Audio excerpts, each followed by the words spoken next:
स्वामी परमहंसदास जी, आखिरकार क्या कुछ मानसिकता, यानी कि अब शिक्षा के मंदिर में ही बच्चियां सुरक्षित नहीं है, उनके साथ में अश्लील हरकत की जा रही है, क्या कुछ मानसिकता बच्चों की इस दौरान हो सकती है?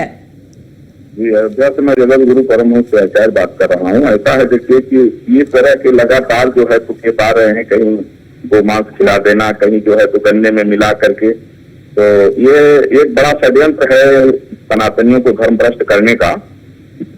तो इस पर जो है तो सख्त कार्रवाई होनी चाहिए। जहां भी इस तरह के अपराधी पाए जाए उनके ऊपर इस तरह की कार्रवाई होनी चाहिए कि दोबारा इस तरह की घटनाओं की पुनरावृत्ति न हो।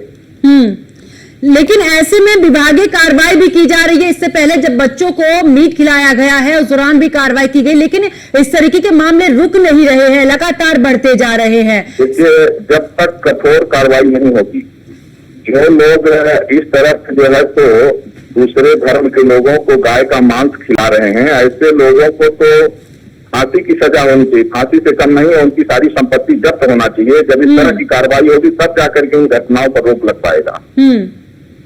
लेकिन इस दौरान आचार्य जी, लगातार हमने धर्मांतरण के मामले भी देखे हैं, लव जिहाद के मामले भी देखे हैं, अब लगातार मेरठ की अगर बात करें 2-3 मामले सामने आ चुके हैं, गाजियाबाद में भी, ऑनलाइन ऐप के जरिए भी। मतलब कब इन पर लगाम? आपने जिस कार्रवाई की बात की है, लेकिन अगर चाहे मुख्यमंत्री योगी आदित्यनाथ की बात की जाए या प्रशासन की, कहा जाए कि पूरे तरीके से कार्रवाई भी हो रही है, लेकिन ऐसे में लगातार मामले, क्या लगता है क्या इसके पीछे भी किसी गैंग का हाथ या कुछ ऐसी मानसिकता?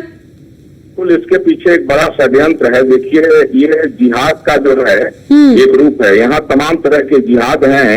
भारत को इस्लामिक राष्ट्र बनाने के लिए एक बड़े पैमाने पर जिहाद हो रहा है, और जिसमें बड़े बड़े बुद्धिजीवी जो है मुस्लिम भी, जैसे अभी कुछ दिन पहले एक मामला आया था कि एक डॉक्टर के पास में कोई महिला गई बच्चे के इलाज कराने, तो डॉक्टर ने बरेली में जो है तो उसका सुन्नत कर दिया।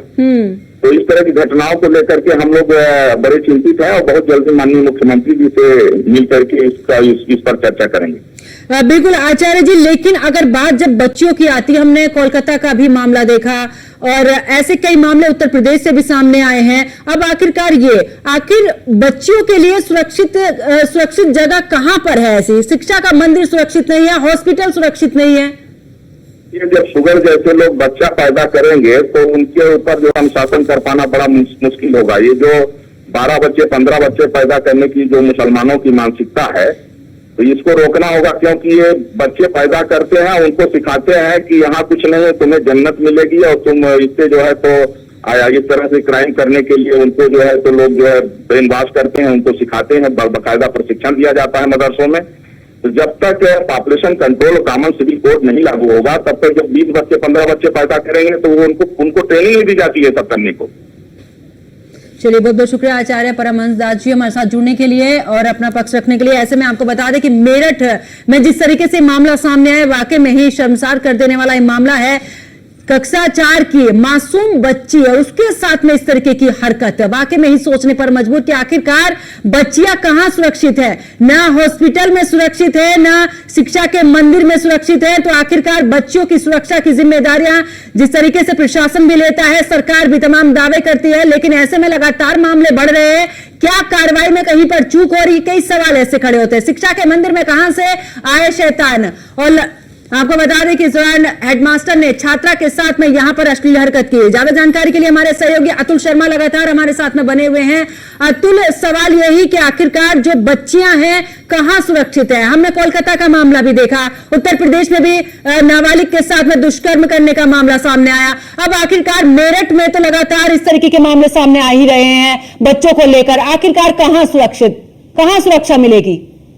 देखिए पंकज, अगर मेरठ की बात की जाए तो एक नहीं, ये दूसरा मामला है। दूसरे मामले के चलते अगर बात की जाए तो कहीं ना कहीं उच्च अधिकारियों को संज्ञान लेने के बाद सख्ती से कार्रवाई करनी चाहिए, नजीर बनना चाहिए, जिसके चलते आने वाले समय में इस तरह की कोई कृत्य ना हो। लेकिन माना जा सकता है कि जिस तरह से मेरठ में घटना होती है और उसके बाद उच्च अधिकारी मामले को दबाने में जुट जाते हैं।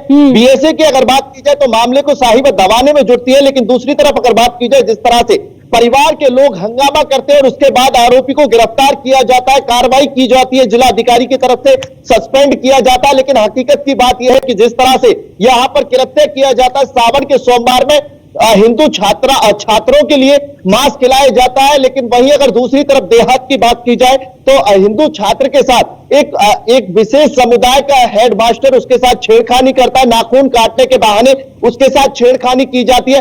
एक नहीं बल्कि ऐसे हजारों सवाल है कि शिक्षा के मंदिर हो, अस्पताल हो, इन जगह जब बेटियां सुरक्षित नहीं है तो सुरक्षा कहां पर मिल पाएगी।